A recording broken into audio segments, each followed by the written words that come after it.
os jovens, as crianças presentes. É tão bom quando a nossa assembleia da missa reúne a família, reúne as crianças também. Elas aqui vão aprendendo a viver com a realidade mais bela desse mundo, que Jesus, e receber Jesus. Esse é o nosso maior consolo, essa é a nossa maior riqueza, esse é o nosso tesouro. Então esse é um momento de muita alegria para todos nós. Quero saudar os nossos seminaristas, os coroinhas, acotos, os ministros, e com muito carinho saudar o Frei Marcos, diácono, que está servindo nessa Santa Missa, saudar as religiosas presentes entre nós. Meus queridos irmãos e minhas irmãs, a pergunta de Pedro: mas Senhor, e nós que deixamos tudo para te seguir, o que nós vamos ganhar? Não é? A pergunta dele, em primeiro lugar, tem uma afirmação escondida nessa pergunta. Quando Pedro diz: eis que nós deixamos tudo e te seguimos, o que nós vamos lucrar com isso? Mas tem uma afirmação: eis que nós deixamos tudo e te seguimos. É um fato. Irmãos, esse é o princípio do dom de nós mesmos a Deus. Pedro e os discípulos deixaram tudo para seguir Jesus, porque Deus se entregou a eles, porque eles reconheceram que foram enriquecidos com a presença de Deus, porque Deus, na sua riqueza infinita do seu ser, se deu a eles.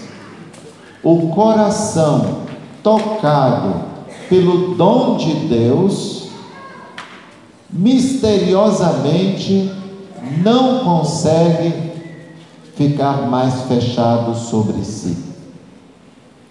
Porque Deus, quando nos dá uma graça, quando Deus se comunica algo a nós, Ele vem junto com a graça que nos concede. E a presença de Deus em nós nos transforma nele. Portanto, a vida divina comunicada a nós nos diviniza, e nós passamos a querer dar porque dele recebemos. O dom de Deus faz com que nós nos transformemos e sejamos generosos, sejamos agradecidos, passemos a ter um coração que louva a Deus, passemos a ter um coração que se oferece a Deus. Esse foi o tema da leitura que nós ouvimos, da primeira leitura do livro do Eclesiastes. Já no Antigo Testamento se reconhecia o que agrada a Deus não são sacrifícios de animais, mas no sacrifício de animais nós já reconhecíamos como o coração é tocado pela bondade de Deus. A pessoa que tinha o rebanho sentia: eu recebi esse rebanho de Deus. Então ele pegava e oferecia o cordeirinho, oferecia o boi, imolava e oferecia a Deus agradecendo.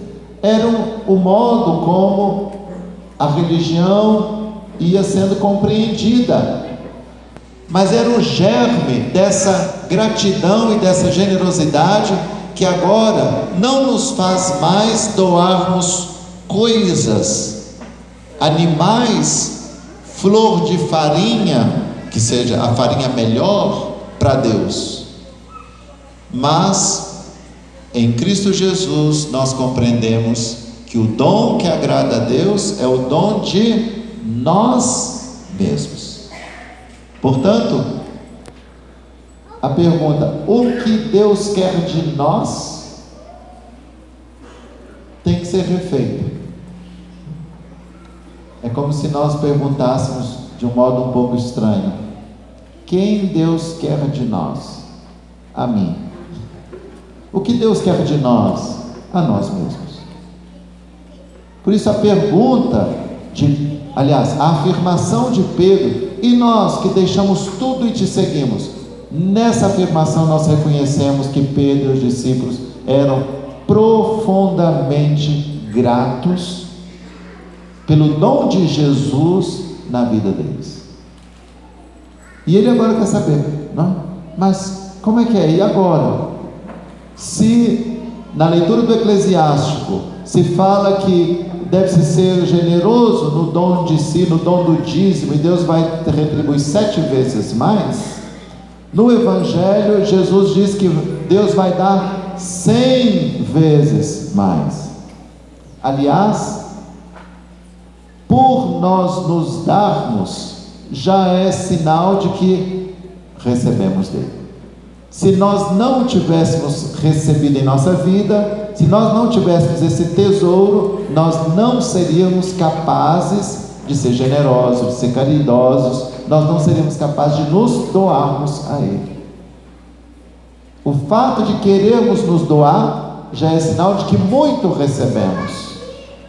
Muito recebemos. Recebemos o próprio Deus. E depois é um movimento de amor. E o amor é assim: recebe, doa. E quem recebe de lá, doa novamente para a gente. No nosso relacionamento com Deus é um relacionamento de amor, não é um relacionamento de leis e de normas, e nem é um relacionamento comercial, é um relacionamento amoroso, mas é um amor que se traduz, portanto, se traduz no deixar pai, mãe, campos, não é?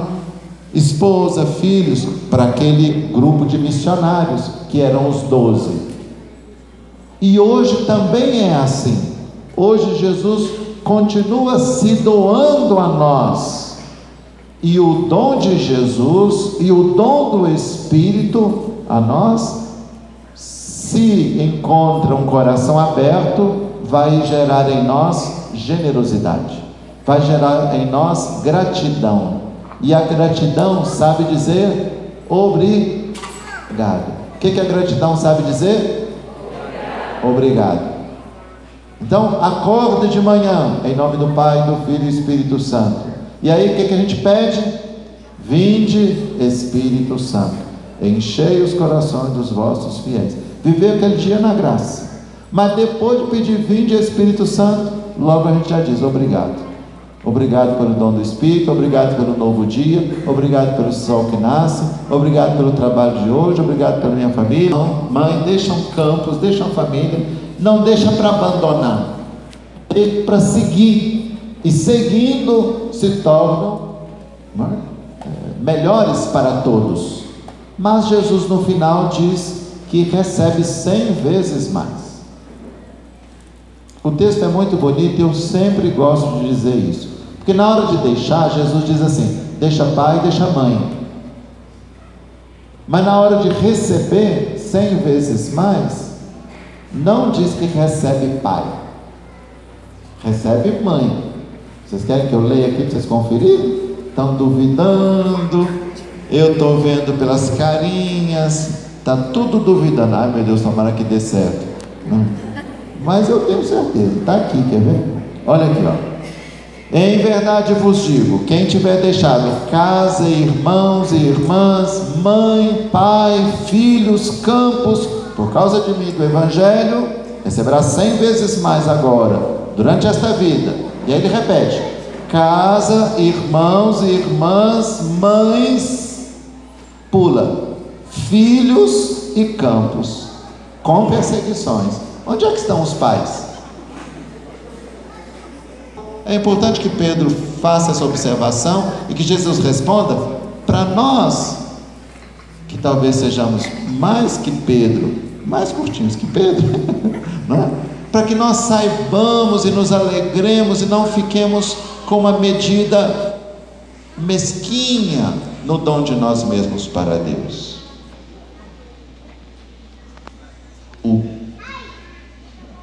Recebamos Deus, recebamos os dons de Deus, recebamos Jesus, reconheçamos o amor sem medida que Ele tem por nós. Esse amor sem medida não pode nos deixar quietos, tranquilos, acomodados, fechados sobre nós mesmos.